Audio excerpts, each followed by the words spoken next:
So thanks, Bob, for that very kind introduction. And thank you to the Medical History Society of New Jersey for inviting me to present. Before I really dig in, I wanted to set you up with some expectations. When you think of death or the act of dying, what do you think happens? You don't have to answer. You don't need to fill the chat with your answers or anything, but just think about it. I've asked this question to a lot of people, and the most common answer that I receive is that death's obvious. If you're not alive, then you're dead. And that's basically what medical professionals during the 18th century believed as well. The 1771 edition of the Encyclopedia Britannica defined death as the separation of the soul and the body, in which sense it stands opposite to life, which consists of the union thereof. So that's the definition they're working from. And also, I use the term prematurely buried in this presentation a lot. Now, if you buy my book, which is slotted to release next year, you'll get a much grander explanation of it. But for these purposes, the term means that the person was incorrectly diagnosed as dead and then buried alive.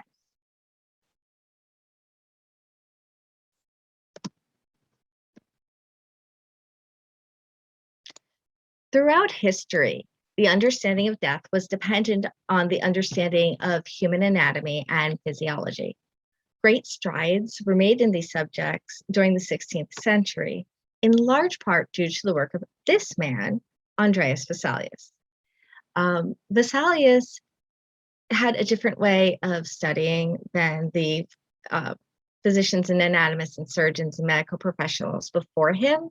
So Vesalius started dissecting human cadavers to learn about human anatomy rather than relying on the texts of the ancient Roman and Greek and Egyptian scholars, most of which were either theoretical or based off the dissections done on animals such as pigs and sheep.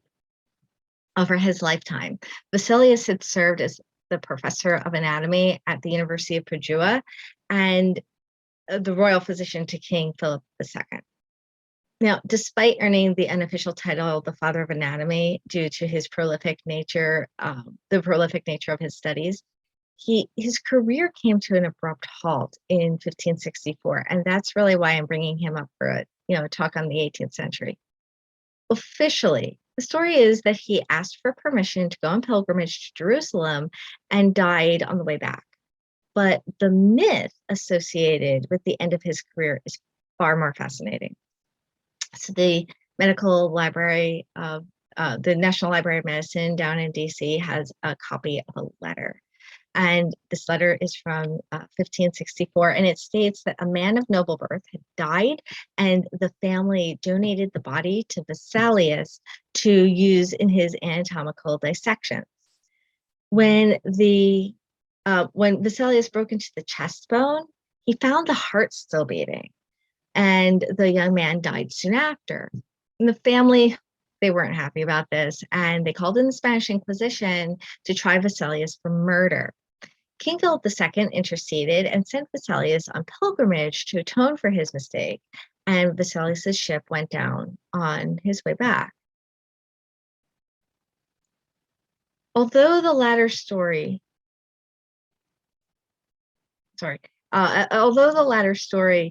is accepted as a myth, it has been repeated throughout history by different medical professionals. I mean, as soon as 1579, the French surgeon Ambroise Paré was including it in his medical treatises, and it was used all throughout the 18th century.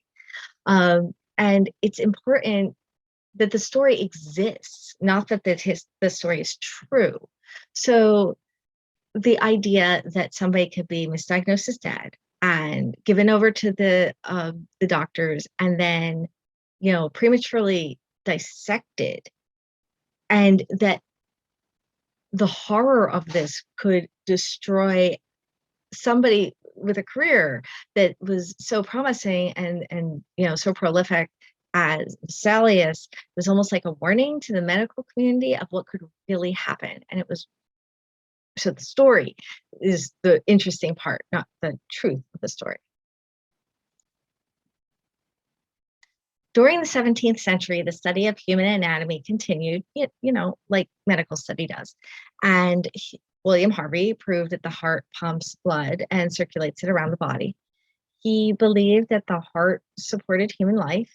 He described death as a corruption which takes place through a deficiency of heat, and pointed out that all living things are warm and all dying things are cold. Medical theorists of the time considered the soul to be part of human anatomy. The naturalist René Descartes theorized that since the soul had not been found in any other part of the body, it must be located in the pineal gland in the center of the brain.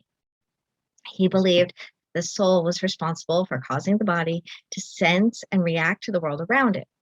Other theorists felt that the soul was responsible for maintaining the body's consciousness and controlled the personality. By the beginning of the 18th century, the German physician Christian Garman theorized that corpses remained semi-sentient. He believed that a corpse had the ability to hear and feel pain even after life had been completely extinguished from the body.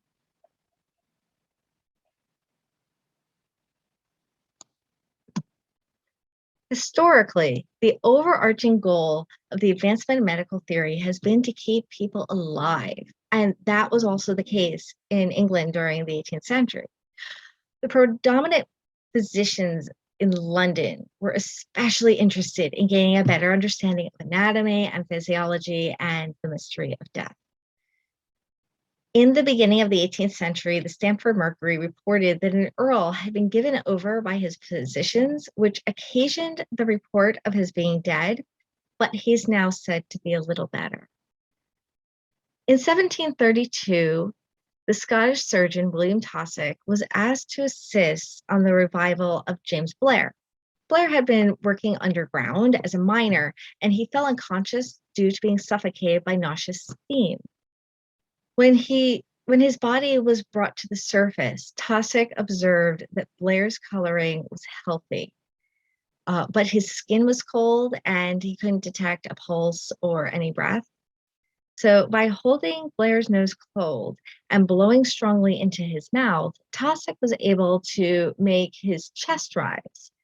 After a pulse was detected, he opened a vein in Blair's arm and bled him for about 15 minutes, during which time he rubbed Blair's extremities and temples. Finally, he applied smelling salts to Blair's nose and mouth. After about an hour, Blair began to revive, and within the next 4 hours, he was able to walk home. Taussig called this new methodology of revival the Resuscitative Process, when he published on it in a Scottish medical journal in 1744. The following year, the British Quaker physician John Fothergill enthusiastically published his support of the resuscitative process in his own book, Observations of the Recovery of a Man Dead in Appearance. Fothergill was already a respected physician in London, and his medical services were sought by the wealthy and the poor alike. Fothergill declared that this was the first time an artificial inflation of the lungs was applied to the happy purpose of rescuing human life from imminent danger. The following year, in 1746, the physician Jean-Benet Winslow published his The Uncertainty of the Signs of Death and the Dangers of Precipitate Interment, which focused on the history of premature burial. In it, he stated that physicians in ancient Greece and Rome that came up against issues when it came to decisively diagnosing someone as dead advised that the future medical practitioners use all possible methods of recalling the dead to life and continue to look for new methods to do so. By reprinting this request, he reminded the medical community of the plea from the ancient scholars. Fortuitously, Winslow's book was published just after Fothergill's, and the medical theory had finally evolved to a point where the community do something about it. During the same decade, it was reported that the historian of Surrey, the Reverend Owen Manning, caught smallpox and was reduced by the disorder to a state of insensibility and apparent death. The body was laid out and preparations were made for the funeral when his father went down to the chamber to take one last look at his son.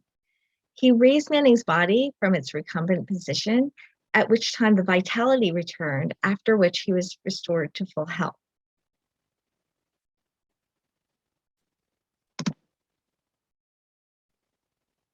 As the medical community worked to identify the signs of death, the religious community continued to try to identify the location of the soul. Although the two communities did not work together, their research complemented each other. In order for any medical theory to be regarded as viable regarding the definition of death, it had to incorporate the actions of the soul. In fact, the separation of the soul and the body was one of the leading signs of death. Over the 18th century, the concept of death split into two separate concepts: apparent death and absolute death. In his essays on the recovery of the apparently dead in 1788, Dr. Charles Kite focused on identifying the differences between apparent and absolute death. He defined death as a suspension of animation or a stoppage of circulation, respiration, and the action of the brain. The irritability, however, that particular property that causes muscle fibers to contract, that should still be irritated, and that was still remaining. Absolute death was defined as a cessation of the vital, natural, and animal functions, which were where the principle of irritability is also destroyed.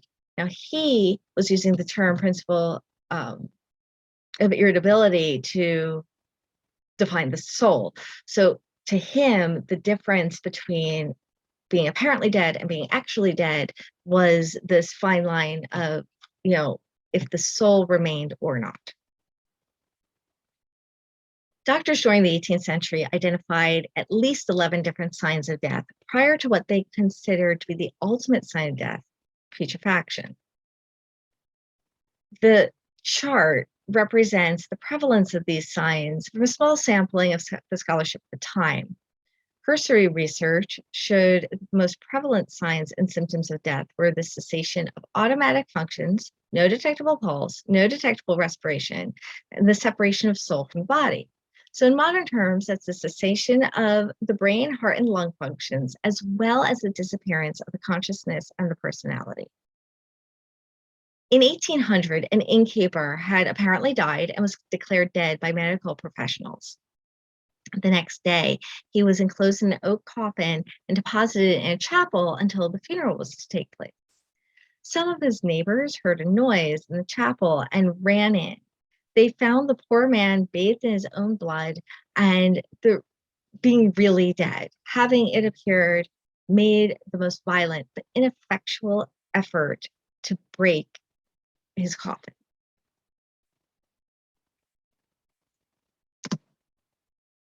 This picture is actually from Winslow's book, and so is the picture of a similar style that was shown earlier.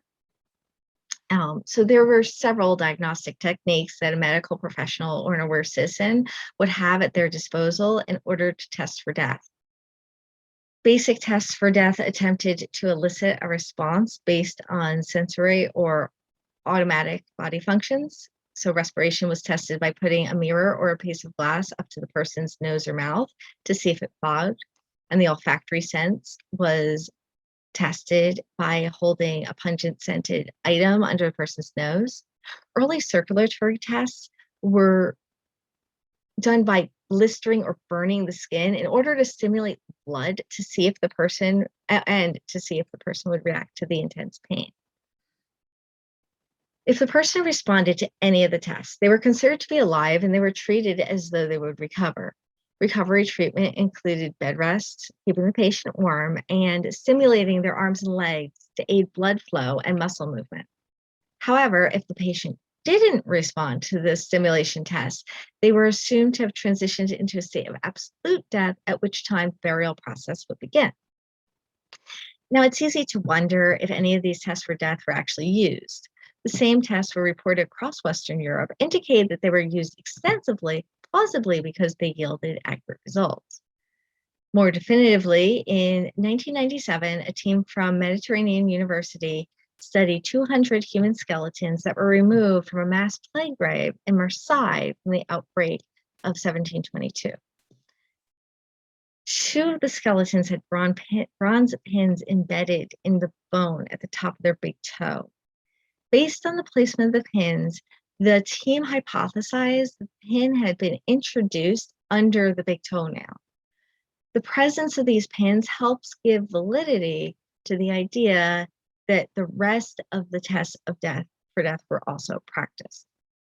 However, people continued to be misdiagnosed as dead throughout Enlightenment England. Stories of people waking up after being incorrectly diagnosed as dead were published in books and pamphlets and newsletters and newspapers, and their readership bases ranged from academic scholars to the general public. After being misdiagnosed as dead, the person was either prematurely enclosed in their coffin, prematurely buried, prematurely interred, and that's different from buried, because buried you go into the ground and interred you go into like a tomb or a crypt. And then prematurely dissected, which is what happened to the mythological young man in the Vesalius story. Now, in order to condense these consequences into an easily identifiable phrase, I developed the term premature repercussions, as in that it's premature because they're still alive. They're not actually dead, and these things happened. So as people continue to suffer premature repercussions as a consequence of being incorrectly diagnosed as dead, the medical community realized that the accepted tests for death were not as effective as they had hoped. The first society for the recovery of persons apparently dead was instituted in Amsterdam.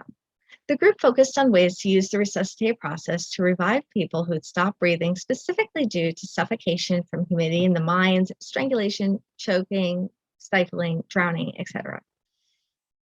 Although the Amsterdam Society was only active from 1767 to 1771, the ripples that it caused throughout Western medicine changed the world. After the dissolution of the Amsterdam Society, several similar societies were instituted throughout Western Europe and America, but that's a different talk. In Europe, these societies were in Italy and Germany and France, and of course, in England. In 1774, Doctors William Hawes and Thomas Cogan established the institutions for affording immediate relief to persons apparently dead from drowning. This medical society was renamed the Royal Humane Society when it received the patronage of King George III in 1787. The 17 founding physicians and the many that followed furthered the clinical and practical research of the resuscitative process. They provided financial rewards to people who attempted to save lives utilizing the resuscitative process, and eventually they named it to cardiopulmonary resuscitation, which we now know as CPR. During the annual meeting of 1793, the Reverend Samuel Glass credited the resuscitative process for removing morbid affections of the system and being equally active and happy in accomplishing triumphs over the grave. From its inception to 2021, over 88,000 cases have come before the review of the Royal Humane Society, and over 200,000 awards have been given out. The steps of the resuscitative process that were used in 1774 look similar to now, until they don't. First, it was recommended that the body be handled carefully and kept in an easy and natural position, rather than being shaken or hung upside down or rolled on the ground or having the stomach compressed or put over a barrel. Then those employing the resuscitative process would slowly raise the body's temperature to just above that of a healthy person. It was believed that doing so would kickstart the patient's automatic animal functions back into action. The automatic animal functions are things like breathing and a heartbeat and digestion and metabolism and all those things the body just does naturally. Once the patient's temperature began to stabilize, one person would close the patient's nose and with one hand and then blow into the patient's mouth. Simultaneously, a second person would start performing chest compressions. Once the lungs had been stimulated, small bellows would be used to administer a tobacco smoke enema, and a stimulant would be rubbed on the patient's temples in order to increase blood flow to the head. When a patient began to awaken, they would be bled to help lower the body temperature and keep them calm. Then the patient's throat and nose would be tickled in order to make them cough or sneeze. This would ensure that their lungs could both expand and contract. Next, the swallow reflex would be tested by giving the patient a small amount of liquid to drink, generally some sort of liquor. In 1789, James Roberts had a fit near Sheffield where he was to all appearances dead. He was laid out for burial. However, some gentlemen who were acquainted with the means used by the Humane Society for restoring suspended animation, with humanity that does them honor, practiced those means on the unfortunate man and were rewarded for their trouble by seeing him revive under the operations that they had so strenuously used. He was fully restored within 3 hours.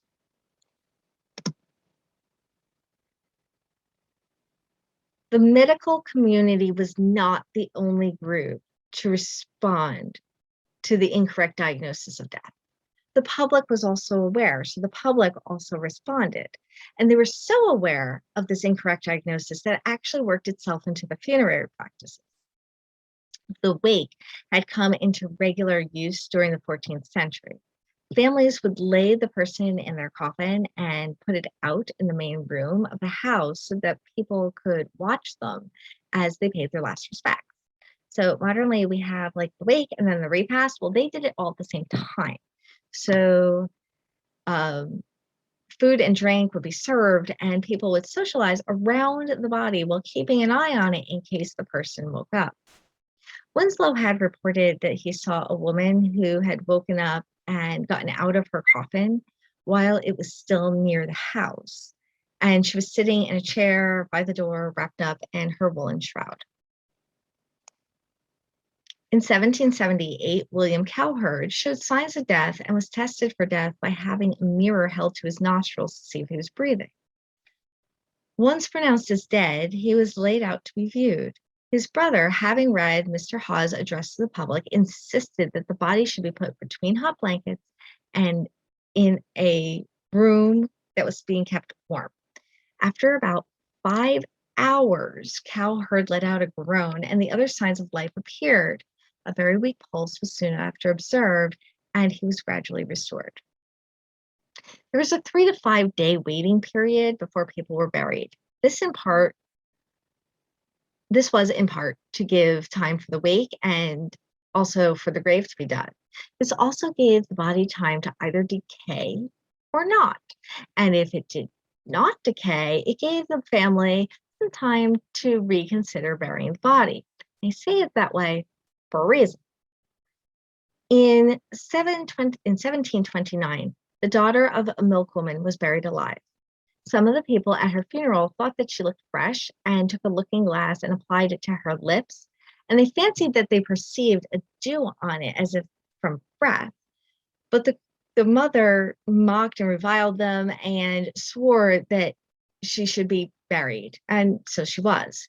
However, a family member ordered that the body be exhumed, and when the coffin was opened, the daughter was found with her knees drawn up and the nosegay in her hand beaten to pieces, after struggling for life.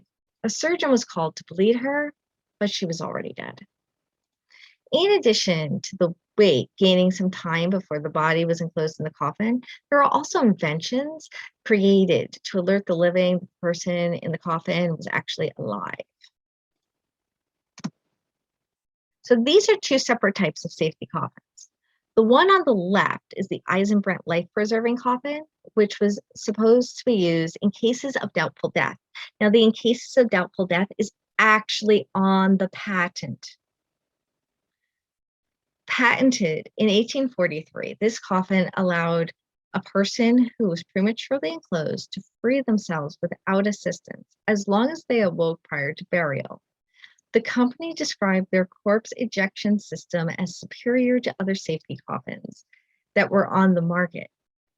An advertisement for the Eisenbrandt read, "The slightest motion of its inmate will be instantly communicated to the springs, which, freeing the coffin lid, flies open and will be a circumstance which will entirely relieve the confinements of the body and thus removes all uneasiness of premature interment from the minds of anxious friends and relatives." The idea was a good one, but there were drawbacks. For example, it had to happen. The person had to come back to life while, before the coffin had been buried, because once the dirt was on it, that door was not ever going to reopen. Also, if the body was jostled because somebody bumped into the coffin, you'd have dead bodies popping out of coffins. Now, the other picture I actually took myself. The second type of safety coffin is a little more familiar to most people. This one is at Central Cemetery in Vienna, Austria. There's a metal cord that would attach to the foot of the corpse and then to a hammered bell resembling a fire bell, which was encased in a wooden box. If someone had been buried while they were in an apparently dead state and regained consciousness in the grave, they could kick their feet, causing the cord to shake and the bell to clang. The clanging would then alert the cemetery watchman that someone had been buried alive. But this too had its own drawbacks. For one, the body moves as it decays. So depending on how it moved and how that moved the cord, it could clang out even if the person was dead. And there's some popular myth that this happened and people were exhuming actually dead corpses. Now, people were so afraid of being prematurely buried, they would sometimes pay a surgeon to cut their throats before burial. And I read several cases of this, but one of them happened in 1768, where a woman was so fearful of being buried alive that she would bequeathed 50 pounds, and that's 50 pounds 300 years ago, or 350 years ago. But she bequeathed 50 pounds to her surgeon on the condition that he cuts her throat as soon as she'd been dead 12 hours.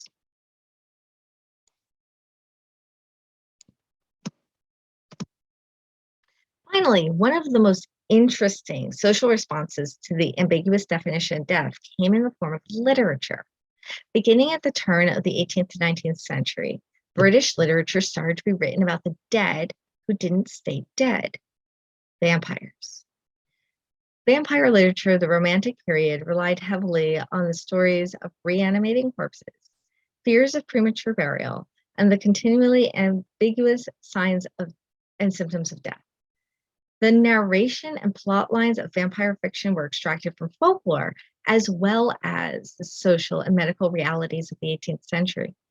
These realities situated themselves in the 17th century theories of William Harvey when it came to identifying that the blood was necessary for life. They explored the concept of a body living without a soul. By understanding the social and medical realities of the 18th century, the authors made a complex and macabre subject palatable for the audiences of the 19th century.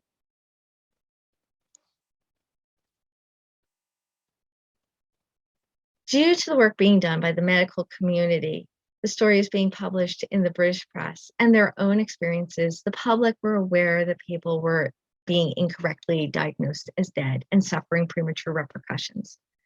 The medical community did not deny that these issues were occurring and continued to develop theories to accurately diagnose people as dead. The British press published a variety of articles on the circumstances regarding those who woke during the watching period or were found mangled in their coffins.